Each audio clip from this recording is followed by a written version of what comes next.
প্রিয় শিক্ষার্থী বন্ধুরা, এই ভিডিওতে আলোচনা করা হয়েছে দশম শ্রেণীর বাংলা পাঠ্য বিষয় প্রলয় উল্লাস কবিতার গুরুত্বপূর্ণ প্রশ্ন উত্তর, যেগুলো টেস্ট পরীক্ষায় এসেছে। আশা করি এখান থেকে সব কমন পাবে।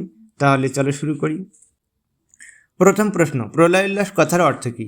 উত্তর, প্রলয় উল্লাস কথার অর্থ প্রলয়ের উল্লাস বা ধ্বংসলীলার আনন্দ।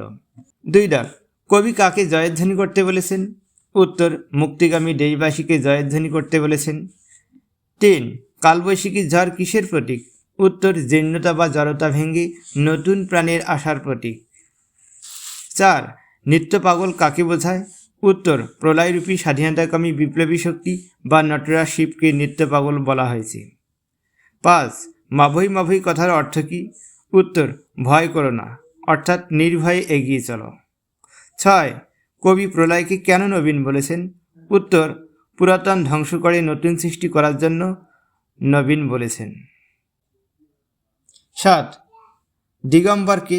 উত্তর, প্রলয়রূপী শিব বা মহাকালকে বোঝানো হয়। 8 প্রলয় উল্লাস কবিতার মূল বক্তব্য কী?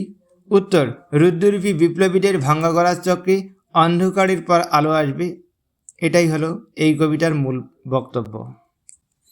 9 প্রলয় উল্লাস কোন কাব্যগ্রন্থের অন্তর্গত? উত্তর, অগ্নিবীণা কাব্যগ্রন্থের অন্তর্গত। 10 কৃপাণ শব্দের অর্থ কী? উত্তর, কৃপাণ শব্দের অর্থ তরবারি বা ছড়ি। 11 প্রলয় উল্লাস কবিতার রচনাকাল? উত্তর, 1924 সাল। 12 নীলখিলান শব্দের অর্থ কী? উত্তর, নীলখিলান শব্দের অর্থ নীল আকাশ। 1 কালবৈশাখী ঝড়কে নূতনের কেতন বলার কারণ কী? উত্তর, প্রবল কালবৈশাখী ঝড় পুরাতনকে মুছে ফেলে নতুনের আগমন ঘটায় বলে নূতনের কেতন বলা হয়েছে। এখানে কেতন শব্দের অর্থ পতাকা। 2 সিন্ধু পাড়ে সিংহদ্বার বলতে কী বোঝানো হয়েছে?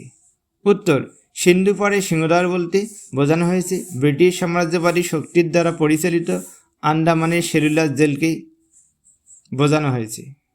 3 ওরে ওই হাসছে ভয়ঙ্কর, ভয়ঙ্কর হাসছে কেন?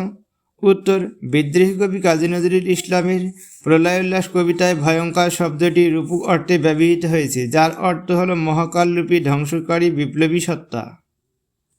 মহাকালী চণ্ডরূপ সকল অন্যায় অত্যাচার বিনাশ করে নতুন যুগের সূচনা ঘটাবে, এই তৃপ্তিতে হাসছেন। 4 অট্টরুলের হট্টগোলে স্তব্ধ চরাচর, চরাচর স্তব্ধ কেন? উত্তর, প্রলয় উল্লাস কবিতায় ধ্বংসের দেবতা নটরাজ শিবের অট্টহাসির ভয়ঙ্কর শব্দে বিশ্ব চরাচর স্তব্ধ। এই স্তব্ধতা মুক্তিগামী মানুষের মনে আসন্ন ঝড়ের ইঙ্গিত বহন করে। 5 মহানিশার শেষে কী ঘটবে বলে কবি আশা করেন?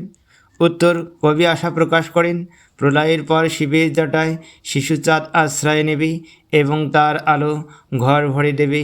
এটি ধ্বংসশেষী চিরসুন্দর সৃষ্টির প্রতিশ্রুতি। এখানে মহানিশাকে বিদ্রোহী চেতনার সঙ্গে তুলনা করা হয়েছে। 6 দিগম্বরের জটা বলতে কী বুঝিয়েছেন? উত্তর, দিগম্বর শব্দের অর্থ হল আকাশ বস্ত্রধারী শিব, যিনি সৃষ্টি স্থিতি প্রলয় চক্রের ধ্বংসকারী রূপ। 6 জটা হলো শিবের জটিলতা কেশ, যা গঙ্গাজলের প্রলয়ের প্রচণ্ডতা ও নবসৃষ্টির আশ্রয়ের প্রতীকরূপে চিহ্নিত। দিগম্বরের জটা বলতে শিবের জটিল কেশকেই বুঝিয়েছেন আলোচ্য কবিতায়।